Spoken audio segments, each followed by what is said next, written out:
నమస్తే అందరికీ రాఖీ పూర్ణిమ రక్షాబంధన శుభాకాంక్షలు. ఈరోజు హయగ్రీవ బలరామ జయంతులు కూడాను. అందరికీ ఆ హయగ్రీవ బలరాముల అనుగ్రహం ఆశీస్సులు కలుగుతాయని ఆశిస్తూ మీ నరసింహ శాస్త్రి. రాహుల్ గాంధీ గత వారం రోజులుగా ఎలక్షన్ కమిషన్ అక్రమాలపై అనేక సంచలన ఆరోపణలు చేస్తున్నారు. మోడీ ప్రభుత్వం ఎలక్షన్ కమిషన్ కుమ్మక్కై అధికారంలోకి రాగలిగిందని, ఎలక్షన్ కమిషన్ అక్రమాలను తాను సాక్ష్యాలతోటి బయట పెడుతున్నానని ఆయన ఒక పవర్ ప్రజెంటేషన్ ద్వారా కూడా ఈ అక్రమాలని, ఎలక్షన్ కమిషన్ అవకతవకల్ని బయటపెట్టారు. ఈ సందర్భంగా రాహుల్ గాంధీ మాట్లాడుతూ దేశంలో రాజకీయ ఆర్థిక వ్యవస్థలు పూర్తిగా పతనం చెందాయని, మోడీ ప్రభుత్వం వాటిని నియంత్రిస్తూ భారత ప్రజాస్వామ్యాన్ని, రాజ్యాంగాన్ని కూలదోస్తుందని సంచలన ఆరోపణలు చేశారు. మరి ఈ రాహుల్ గాంధీ కాంగ్రెస్ చేసిన విషయాలు గుర్తులేదా? ఇప్పుడు ఇదే విషయాన్ని మీతోటి చర్చించబోతున్నాను. చివరి వరకు ఈ వీడియోని స్కిప్ చేయకుండా చూడండి. నచ్చినట్లయితే లైక్ చేయండి, షేర్ చేయండి, నా ఛానల్ని సబ్స్క్రైబ్ చేసుకోండి. రాహుల్ గాంధీ కాంగ్రెస్ పార్టీ చేస్తున్న ఆరోపణలు, ఎలక్షన్ కమిషన్ అక్రమాలు, సిబిఐ, ఈడీ సంస్థల్ని మోడీ నియంత్రించడం, ప్రతిపక్షాల మీద ఉపయోగించడం, ప్రజాస్వామ్యాన్ని, రాజ్యాంగాన్ని తుంగలోకి తొక్కి అధికారంలోకి వచ్చాడనే ఆరోపణలు, ఇవన్నీ కాంగ్రెస్ పార్టీ ప్రస్తుతం చేస్తున్న ఒక రాజకీయ యుద్ధం. ఇదే కాంగ్రెస్ పార్టీ 50 సంవత్సరాలు దేశాన్ని పరిపాలించింది. ఆ పరిపాలనలో ఎన్నోసార్లు రాజ్యాంగాన్ని, ప్రజాస్వామ్యాన్ని అవహేళన చేసింది. ముఖ్యంగా 77 ప్రాంతంలో ఇందిరాగాంధీ ఎలక్షన్ సమయంలో అక్రమాలకు పాల్పడిందని అలహాబాద్ హైకోర్టు ఇందిరాగాంధీ ఎలక్షన్ని రద్దు చేసింది. ఆ సందర్భంలో ఇందిరాగాంధీ దాన్ని ఒక ప్రెస్టేజ్ ఇష్యూగా తీసుకుని దేశంలో ఎమర్జెన్సీని ప్రకటించింది. ఈ ఎమర్జెన్సీలో ఎంతోమంది నాయకుల్ని, లీడర్స్ని అరెస్ట్ చేసి జైల్లో పెట్టింది. అంతేకాకుండా రాజ్యాంగ వ్యవస్థల్ని, అధికారిక వ్యవస్థల్ని, మీడియాని తన కంట్రోల్లో పెట్టుకుని దేశాన్ని పరిపాలించింది. మరి అప్పుడు ఈ కాంగ్రెస్ పార్టీ చేసిన అకృత్యాలు రాహుల్ గాంధీకి గుర్తుకులేదా? ఎమర్జెన్సీ టైంలో అధికారులకి టార్గెట్స్ ఇస్తూ బలవంతంగా కుటుంబ నియంత్రణ ఆపరేషన్ చేశారు. మరి ఇది రాహుల్ గాంధీకి గుర్తు లేదా? అలాగే 90 దశకంలో ఎలక్షన్ కమిషన్గా పనిచేసిన శేషన్ తన విచక్షణ అధికారులతో కాంగ్రెస్ పార్టీని, అనేక ఆపోజిషన్ పార్టీస్ని లో ఉన్న అవినీతిని, అక్రమాలని అడ్డుకట్ట వేస్తూ ఎలక్షన్ కమిషన్ని ఒక శక్తివంతంగా స్వతంత్ర వ్యవస్థగా మార్చాడు. అలాంటి సమయంలోనే కాంగ్రెస్ పార్టీ ప్రభుత్వం ఈ శేషన్ అధికారాలని కట్ చేస్తూ ఎలక్షన్ కమిషన్ని త్రిసభ్య కమిటీగా మార్చింది. అంటే ఎలక్షన్ కమిషన్ అధికారాలని తక్కువ చేసింది, పరిమితం చేసింది. మరి ఇది చేసింది ఎవరు? కాంగ్రెస్ ప్రభుత్వం కాదా? ఈ విషయం రాహుల్ గాంధీకి గుర్తుకు లేదా? అలాగే అనేక సందర్భాల్లో రాష్ట్ర ప్రభుత్వాలపై, ప్రజాస్వామ్యంగా ఎన్నికైన రాష్ట్ర ప్రభుత్వాలపై రాష్ట్రపతి పరిపాలన విధిస్తూ కాంగ్రెస్ ప్రభుత్వాలు నిర్ణయాలు తీసుకున్నాయి. ముఖ్యంగా ఎన్టీ రామారావు సమయంలో గవర్నర్ ద్వారా ప్రభుత్వాన్ని కూలదోసి తనకు అనుకూలమైన ప్రభుత్వాన్ని ఆంధ్రప్రదేశ్లో ఏర్పాటు చేసింది. ఇది రాహుల్ గాంధీకి గుర్తుకు లేదా?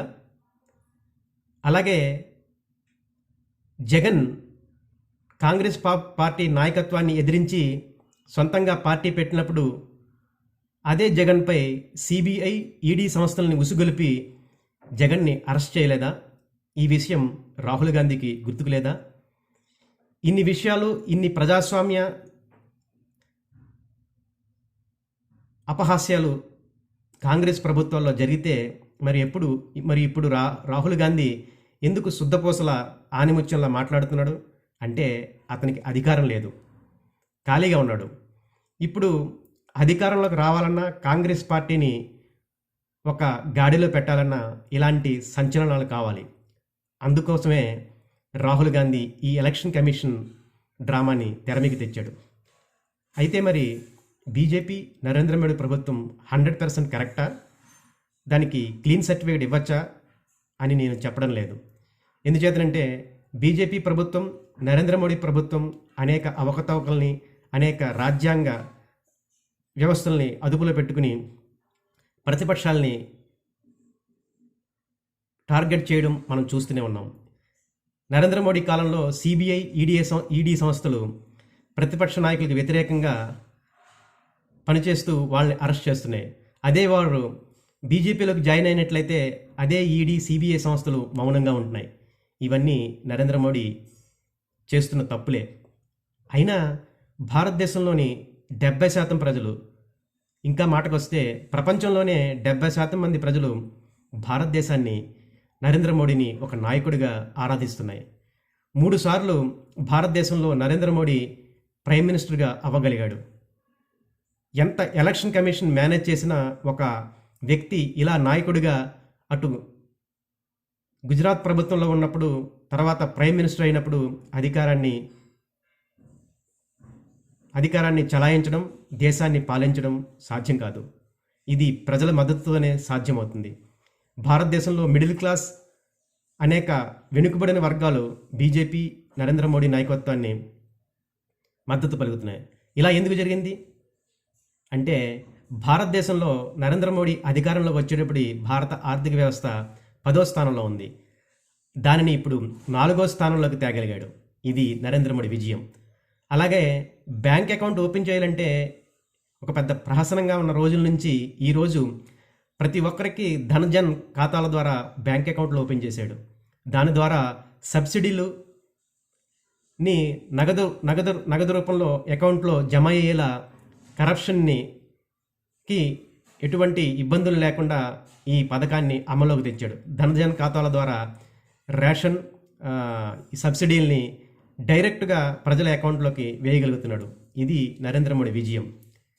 భారతదేశం అంటే ఎవరికి తెలియని దశ నుంచి ఇప్పుడు ఒక గ్లోబల్ పవర్గా భారతదేశాన్ని విదేశాల్లో నిలబెట్టాడు. అంటే తన విదేశాంగ విధానంలో భారతదేశానికి ఒక ప్రత్యేకతను నిలబెట్టాడు. ఇది మోడీ విజయం. అంతేకాకుండా 50 సంవత్సరాలుగా కాంగ్రెస్ ప్రభుత్వం చేయలేని ఆర్టికల్ 370ని రద్దు చేస్తూ ఈ కాశ్మీర్ని మన దేశంలో అంతర్భాగంగా మార్చాడు. ఒకే దేశంలో 2 జెండాలు, 2 రాజ్యాంగాలు లేకుండా ఆర్టికల్ 370ని ఎటువంటి హింస, ఎటువంటి తిరుగుబాటు లేకుండా సునాయాసంగా చేయగలిగాడు. ఇది మోడీ విజయం. రామజన్మభూమి ఇష్యూని ఒక కొలుకు తెచ్చి న్యాయపరంగా ఎటువంటి సమస్యలు లేకుండా భవ్యమైన రామ మందిరాన్ని నిర్మించగలిగాడు. ఇది మోడీ విజయం. ఇలా అనేక విషయాల్లో మోడీ తన పట్టుని, తన నాయకత్వ విలువల్ని చూపిస్తూ భారతదేశాన్ని ఒక శక్తిగా మలిచాడు. ప్రస్తుతం ట్రంప్ టారిఫ్లతోటి భారతదేశాన్ని భయపెడుతుంటే తన చాణక్య నీతి ద్వారా రష్యా, చైనా భారత్ని ఒక ఆల్టర్నేటివ్ శక్తిగా మారుస్తూ ట్రంప్కి ఎదురు తిరుగుతున్నాడు. ఇది మోడీ విజయం. అలాగే అనేక సందర్భాల్లో ముఖ్యంగా బ్రిక్స్ వంటి వ్యవస్థలతోటి భారతదేశాన్ని ఒక ప్రాధాన్యత కలిగిన దేశంగా మార్చి బ్రిక్స్ ద్వారా అమెరికా ఆధిపత్యాన్ని, డాలర్ ఆధిపత్యాన్ని ఎదిరించే దిశగా మోడీ తన ప్రయత్నాల్ని బ్రిక్స్ దేశాలతో కలిసి చేస్తున్నాడు. ఇది మోడీ విజయం. ఇన్ని విజయాలు, ఇన్ని సమర్థత కలిగిన నిర్ణయాలు ఉండబట్టే మోడీని ఈరోజు ప్రజలు ఆరాధిస్తున్నారు, అతన్ని ఒక నాయకుడిగా నిర్ణయిస్తున్నారు. ఇదే బీజేపీ విజయానికి, మోడీ విజయానికి కారణం. అయితే ఈ విజయంలో కొన్ని అవకతవకలు, అవినీతి, అక్రమాలు ఉండొచ్చు. ఏ వ్యవస్థలోనైనా ప్రజలను బట్టే నాయకులు ఉంటారు. ఎందుకంటే ప్రజల నుంచే నాయకులు వస్తారు. ప్రజల్లో కరప్షన్, అవినీతి, అక్రమాలు ఉంటే ఆటోమేటిక్గా వాళ్ళ నుండే వచ్చిన నాయకులు కూడా అక్రమాలు, అవినీతితో కూరుకుపోతారు. వ్యవస్థ మారాలి. వ్యవస్థ మారితే ఆటోమేటిక్గా నాయకులు కూడా మారుతారు. ఈరోజు బీజేపీ నరేంద్ర మోడీ అధికారంలో ఉండొచ్చు, నరేంద్ర మోడీ ఒక నాయకుడిగా చలామణి అవుతూ ఉండొచ్చు. ఫ్యూచరు ఎప్పుడు అధికారం ఒకళ్ళ చేతుల్లో ఉండేలానే ఉండదు. ఏదో ఒక రోజున కాంగ్రెస్ ప్రభుత్వం, కాంగ్రెస్ నాయకులు అధికారంలోకి రావచ్చు. సో ఇది నిరంతర ప్రక్రియ. ప్రజలు, వ్యవస్థలు మారుతూనే ఉంటాయి. నాయకులు మాత్రం ఎప్పటికీ గుర్తు ఉంటూనే ఉంటారు.